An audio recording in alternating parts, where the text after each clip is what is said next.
Salam, selamat pagi Bapak Ibu, saudara-saudari kasih Tuhan. Kita berjumpa kembali pada hari Selasa tanggal 20 September 2022 dalam renungan harta sepanjang masa yang merupakan rangkaian khotbah hamba Tuhan almarhum Bapak Pendeta Dr. Yakub Nahuwai MA yang berisi 365 inspirasi yang akan membantu kita menemukan rahasia kehidupan dalam hari-hari hidup yang kita jalani. Mari kita berdoa. Ya Tuhan Allah Bapa yang empunya kehidupan kami, tak henti-hentinya kami bersyukur kepadamu karena kehidupan yang Engkau berikan pada kami hingga pagi hari ini. Ini semua semata-mata karena kasih karunia. Bahkan pada saat ini Roh Kudus menuntun kami untuk berada dalam hadirat-Mu, mengambil saat teduh dan bersekutu dengan Tuhan. Mendengarkan firman-Mu dan renungannya di pagi hari ini, bahkan di sepanjang hari ini. Dan Tuhan juga yang akan menuntun kami untuk berbagi dengan saudara-saudara kekasih kami, dengan sesama kami, agar mereka pun boleh mendengarkan apa kata firman Tuhan, bahwa Engkau adalah juru selamat kami yang hidup, juru selamat dunia, yang percaya kepadamu akan diselamatkan. Di dalam nama Tuhan Yesus kami berdoa, amin. Firman Tuhan bagi kita di pagi dan sepanjang hari ini terambil dari Kisah Para Rasul 10 ayat 2 yang menyatakan, ia saleh, ia serta seisi rumahnya takut akan Allah, dan ia memberi banyak sedekah kepada umat Yahudi dan senantiasa berdoa kepada Allah. Pertobatan seorang saleh. Itulah judul renungan bagi kita di sepanjang hari ini. Pertobatan adalah langkah awal keselamatan. Jadi sekali lagi, pertobatan adalah langkah awal keselamatan. Apalagi di akhir-akhir ini, mari Bapak Ibu saudara-saudari yang belum bertobat atau belum mengenal Tuhan, bertobatlah dengan segera agar kita memperoleh keselamatan. Dan semua orang dianjurkan untuk bertobat karena itu rencana Allah bagi setiap orang. Kenapa harus bertobat? Karena kita tahu tidak ada satupun yang benar, semuanya telah berbuat dosa. Tuhan tidak lalai menepati janjinya. Sekalipun ada orang yang menganggap sebagai kelalaian, tetapi ia sabar terhadap kamu, karena ia menghendaki supaya jangan ada yang binasa, melainkan supaya semua orang berbalik dan bertobat. 2 Petrus 3 ayat 9. Jadi semua orang artinya siapa saja yang ada di dunia ini, supaya berbalik dan bertobat dan diselamatkan. Mengapa semua orang perlu bertobat? Sekali lagi, mengapa semua orang perlu bertobat?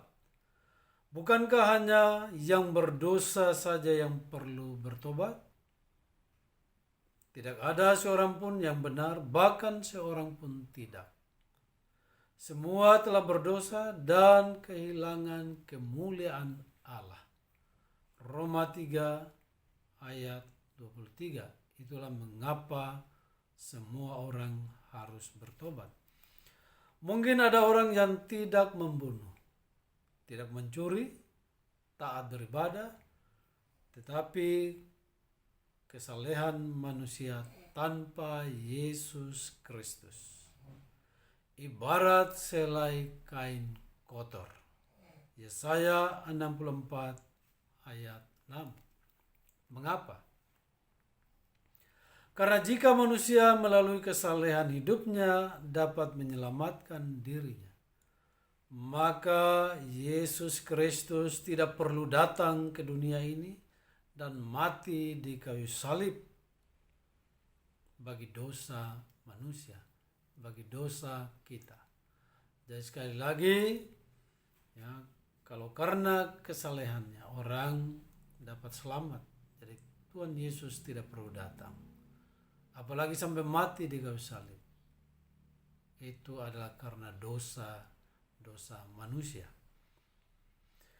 Dalam bacaan firman Tuhan dalam Kisah Para Rasul 10, seorang yang saleh bertobat menerima Yesus Kristus sebagai juru selamatnya. Mari kita perhatikan. Yang pertama, Kornelius seorang saleh. Simak beberapa hal yang mewarnai kesalehan Kornelius. Ia seorang beragama lagi saleh. Kisah Rasul 10 ayat 2. Ia takut akan Allah. Kisah Para Rasul 10 ayat 2. Ia memberi banyak sedekah. Kisah Rasul 10 ayat 2. Ia senantiasa berdoa, bukan saja 5 waktu, tetapi setiap waktu. Kisah Para Rasul 10 ayat 2. Ia seorang yang tulus hati. Kisah Para Rasul 10 ayat 22. Dan terkenal baik di antara seluruh bangsa Yahudi. Kisah Para Rasul 10 ayat 22. Adakah orang yang mengaku dirinya saleh, memiliki kesalehan seperti Kornelius? Lalu apa yang salah dalam kesalehan Kornelius? Ia belum pernah mendengar nama Yesus dan percaya kepadanya. Itu yang membuat kesalehan Kornelius tidak bernilai apa-apa. Yang kedua, kesalehan Kornelius yang belum lengkap. Masih kurang satu dalam kesalehan yang dimiliki Kornelius. Ia tidak memiliki Tuhan Yesus Kristus dalam hidupnya. Kedatangan Petrus ke rumah Kornelius setelah dijemput dari Yope hanya bercerita perihal Yesus Kristus. Kisah Para Rasul 10 ayat 34 sampai 43. Kornelius perlu mendengar perihal kehidupan dan pelayanan Tuhan Yesus. Kisah Para Rasul 10 ayat 36 sampai 38. Kematian Yesus Kristus. Kisah Para Rasul 10 ayat 39. Kebangkitannya dari antara orang mati. Kisah Para Rasul 10 ayat 40. Dan kedatangannya kembali sebagai hakim orang yang hidup dan yang mati. Kisah Para Rasul 10 ayat 42. Jadi memang benar Kornelius adalah seorang yang saleh, tetapi dia harus mendengarkan tentang Tuhan Yesus Kristus mulai dari kelahiran sampai kepada kebangkitannya, bahkan kenaikannya ke surga, serta kedatangannya kembali yang kedua kali sebagai hakim dunia. Dan Bapak Ibu saudara-saudari kasih Tuhan, kedatangan Tuhan yang kedua kali sudah sangat dekat. Oleh karena itu mari kita saling mengingatkan untuk sekali lagi bertobat dan melakukan apa yang benar dan menyembah Tuhan dalam roh dan kebenaran.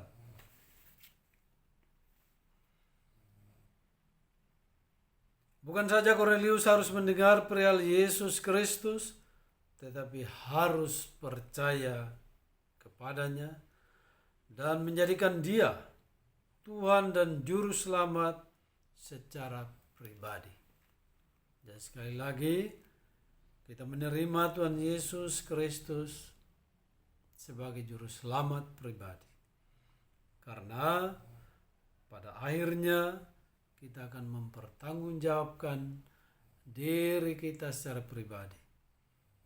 Jadi masing-masing, baik suami, istri, anak-anak, menantu, dan cucu-cucu mempertanggungjawabkan dirinya secara pribadi ketika Tuhan Yesus datang untuk kedua kalinya.